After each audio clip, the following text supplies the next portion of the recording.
Hello guys and welcome back. We've got a special treat today because it's kind of a long overdue summer special with Ryan Lendt and myself. So we did one of these last year.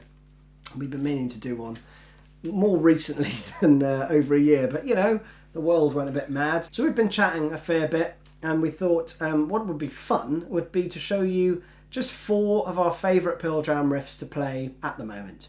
So Ryan's going to do 2 on this lesson, I'll show you 2 on this lesson, and then in part 2 over on his channel we'll do the other 4, so the other 2 each. Now if you haven't already heard of Ryan then that would surprise me frankly, but then do go check him out. As soon as you've seen this, go over to his channel and subscribe immediately and like, you know, his vids and do all that good stuff. He's a lovely guy and very good guitar teacher as well. Anyway, enough from me. Let me hand you over to the man himself. Over to you, Ryan.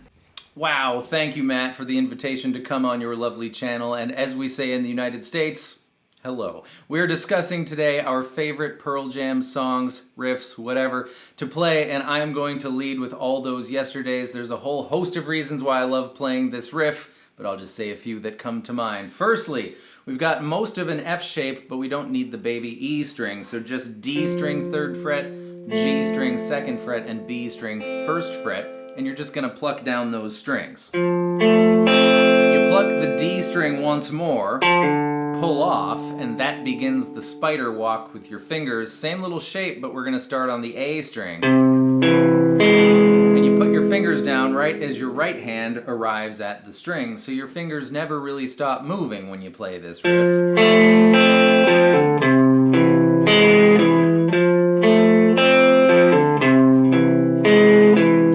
That to be particularly zen. Reason number 2, this second chord looks like it almost wants to be a C chord, and it is a C chord. If we had an open G string and B string 1st fret instead, it would be a C chord. So the regular way to play this riff, or to invent this riff rather, would have been,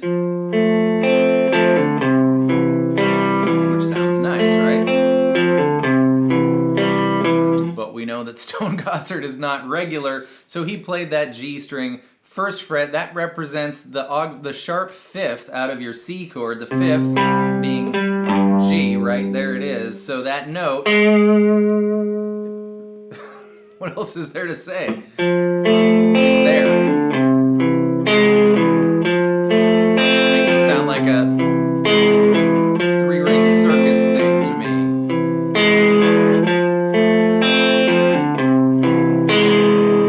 Number 3 is that little riff kind of acts as the timekeeper for this song. In other bands and other songs, guitars crash out, but for instance, even in the middle of the chorus, that persists, and then at the end, the whole band crashes out, and this remains. I think I'm supposed to be sticking to one riff here, but I really want to talk about the outro to all those yesterdays. You start with your big F shape, and then your ring finger's going to slide up from 3 to 5 on that A string, while your pointer finger makes a little A shape behind it on the 3rd fret, and then your ring finger's going to slide up from 5 to 6 before you make that big F shape again, but this time on the 4th fret. And what I like about that is that your ring finger is just sliding up the A string while the rest of your fingers do different stuff behind it or around it. And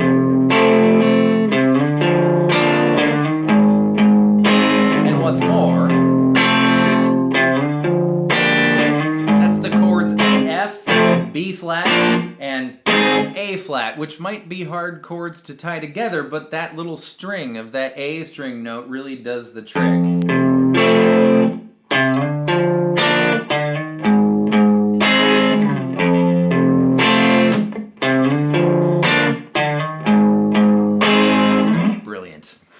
Thanks, Ryan. As informative and educational as ever.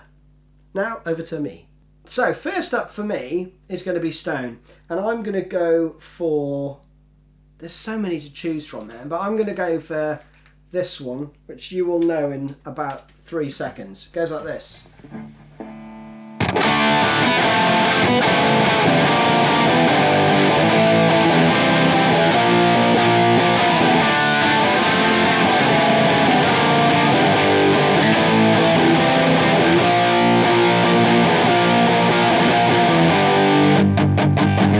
I'm sure you already know that, but it was Hail Hail. And I'm loving playing it for a few reasons. There are some songs that I much prefer playing than listening to, and that I wouldn't necessarily choose to listen to, but somehow playing them, gives you some deeper connection to them. I don't know what it is, but it's just a very different thing. You'd think that your favourite song to listen to is going to be the favourite song to play. It's not always the case.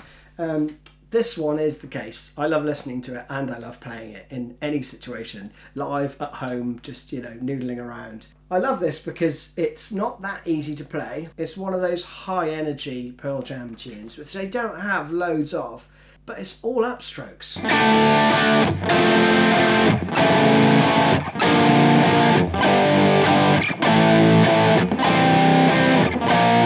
All upstrokes, right? So that's just cool.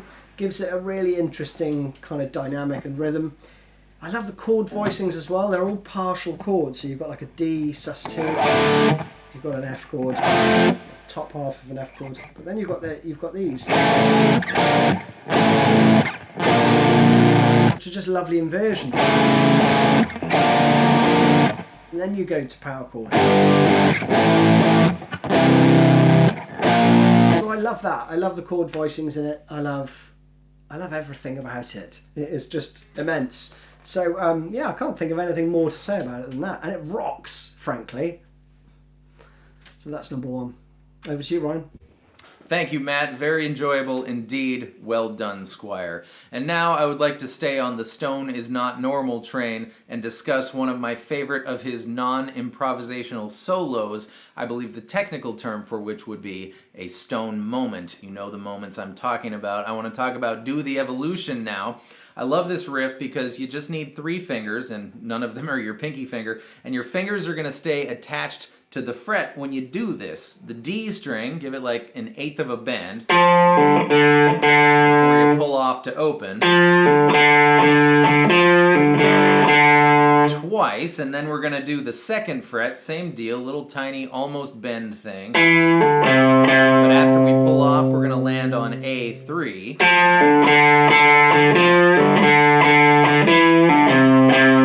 And then here's where things really heat up. D string, open 2, with your middle finger, of course, A3 1, and open. D minor.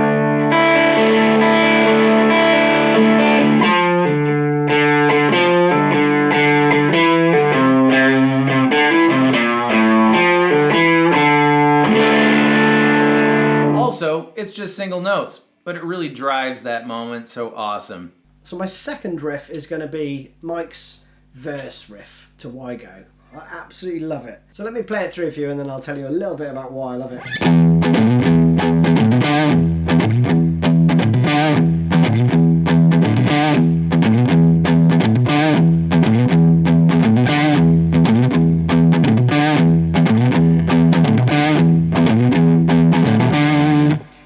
And then you've got...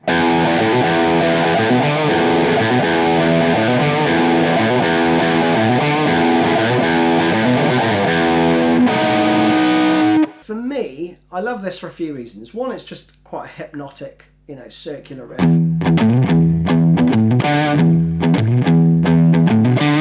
Very funky, but it's about the tone, and the tone's kind of, quite easy to get. If you've got a single coil neck pickup, you're pretty much there, and a bit of gain, right? But it's just chock full of dynamic.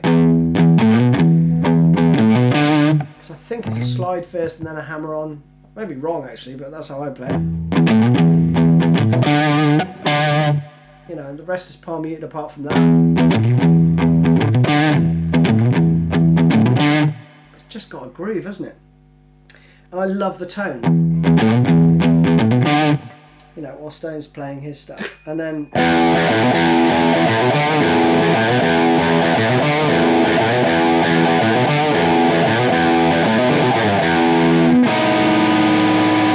I think 10 showcases loads of Mike's talent, especially as, a melodic guitar player in the band. But this is the one where he really takes the centre stage for the rhythmic parts, which you don't really see a lot of I don't hear a lot of on 10. So yeah, that's the one for me. Just a superb rhythmic riff.